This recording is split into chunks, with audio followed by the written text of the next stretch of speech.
So welcome back to the shop, friends. So today I thought I'd share with you the correct method for soldering wires. Soldering, of course, in my opinion, is the best way to connect wires. Many of us kind of maybe default to these little guys. We've seen these little automotive style connectors in there, and well, they're not great. Just go look at your trailer after a couple of years being outside using these. You know, they're not ideal. The ideal way, though, is to solder. It's a little intimidating, I think, by a lot of folks because maybe you don't have the equipment or you've had bad luck with it. I'll show you how easy this is to do with just a tiny handful of tools, and I'll show you. Let's go into the kit right now. There's really just a few things you need in your kit. And, you know, it's worth $100 or so. You can put together this kit that'll serve you for a lifetime. You'll be able to repair electronics and different things that oftentimes we just throw it away because it's not worth the trouble of trying to find someone to fix it, you know, little things that come loose. I think it's worth it. So yeah, just get yourself a soldering gun. You don't have to get anything fancy. Just these Wellers are good. They're probably in the, I don't know, $40 range, not very much. You want some rosin paste flux. You want a little brush and some rosin core solder. You don't want to use the solder used for plumbing. It's not the right stuff. And this right here, this stuff's amazing. This is a 3M silicone dielectric grease type of thing that we use, as well as, you know, a good selection of shrink tubing. So let's show you how to prep it, and then we'll go through the whole process here. Do yourself a favor and get a couple of these alligator clips. You don't have to have those fancy stands, you know, if you're just doing this once in a while. Take 2 alligator clips and clamp them in your vise like this. Now, some of these alligator clips have a pretty tight spring on them, so take some shrink tubing on the ones you're going to keep in your kit and just melt it on there, and that way they won't mess up your wire. And this is going to hold things securely, and you're just going to get a whole lot better job.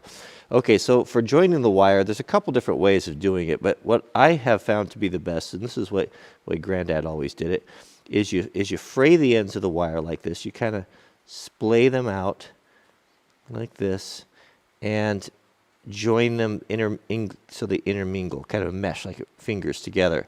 Pinch one side like this here and start bringing everything together, and then twist. Twist this side here, and then twist this side over here like that. And that's going to give you the cleanest, the smallest, because we're going to shrink. If this is going to be something that's exposed and we're going to put our shrink tubing on there, it's going to be a little more low profile and look a little better. Now we can clamp it into our jaws and get everything ready for the solder. I don't think I mentioned you want a damp sponge too. Just any sort of old worn out sponge would be fine. Now with everything ready, you're going to take your rosin flux, right? And we're going to apply that on there like that. So just coat that on there, and that's going to help that solder to bind. It probably wouldn't be a bad idea to have heated that up first. And then we're going to get our soldering iron and untangle the cord that hooks on everything. Okay, so this shouldn't take long to heat up. So what we're going to do is we're going to put that on there like that, just until that flux starts to melt in, that rosin, and it starts to melt down inside the wires there, right? And then Granddad always said you touch the end of that there to tin it. I don't know why, I just always have. And we're going to heat from the bottom, and we're going to start heating that up until this melts. Now we don't want to touch the solder to the iron. Oh, that took a long time to heat up there.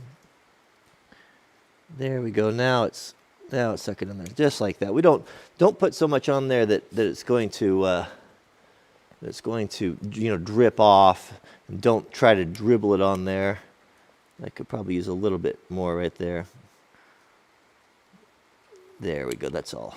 That solder joint looks pretty good. Now remember, this is marginal advice, so take it for what it's worth. Now we want to waterproof this. This is where we're going to use the 3M silicone paste. Having this in your shop, anytime you put together electrical connectors or anything like that, is so good. It's so good. And we'll just put a little bit of that on there like that. And then, now we're going to do our shrink tubing. Now I'm going to use a piece of clear shrink tubing just so you can kind of see what's going on and what a great connection that this is.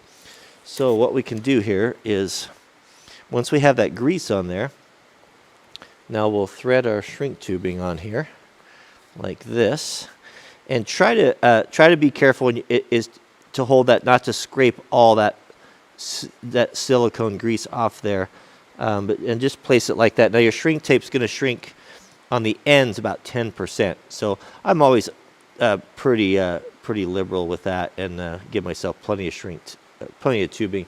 Now you can use I'm going to use a heat gun. You don't have to use a heat gun. You can use a lighter. You can use a torch. Problem with the lighter and the torch is if you're not really careful, it will tend to burn the wire in the housing. Start from the middle. You're going to start from the very middle, and you'll see that that's starting to shrink right there. And then work to the outside edges.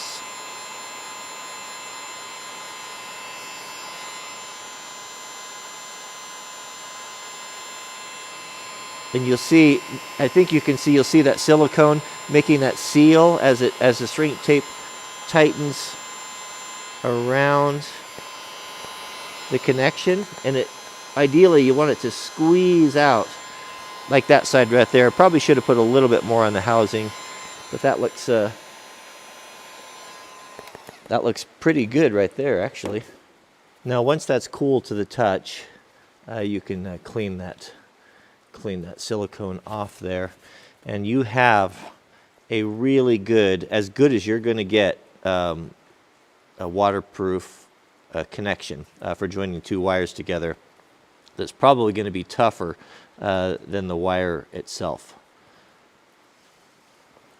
So that's all there really is to it for connecting those, and that again, that's going to be your best connection. If you can take a little bit more time and you can solder these with a shrink tape instead of using those blue automotive style connectors, you're most likely not going to have to go back and redo your electrical work, especially for stuff that's going to be sitting outside like trailers, or especially boat trailers, or there's a lot of water and spray on those, and it's pretty hard on electrical stuff.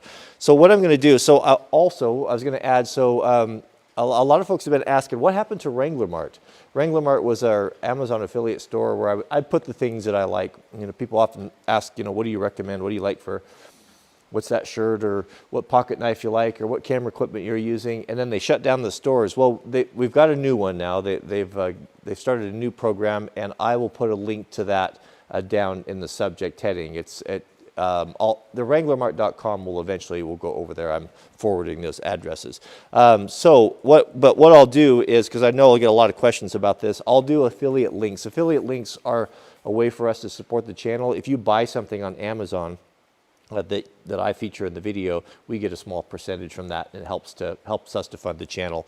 It doesn't cost you any more than what you'd normally buy it for, but it's just a way of helping creators out. So what you're going to want for your electrical kit, just basic stuff, is a soldering iron. I'll put one there that's good quality and not too expensive, and a heat gun.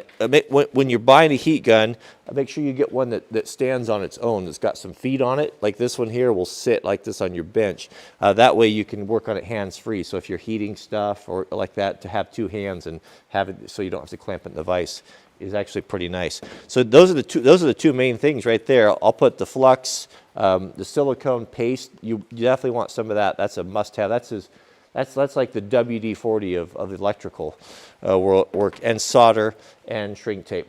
If I was going to add to that, I would invest in a pair of good strippers. Wire strippers are very nice. They'll pay for themselves on it if you have a small project, and some good crimpers and nippers, and that's about it. So I'll put together that kit for you on the store. So thanks for watching, and we'll see you guys on the next video.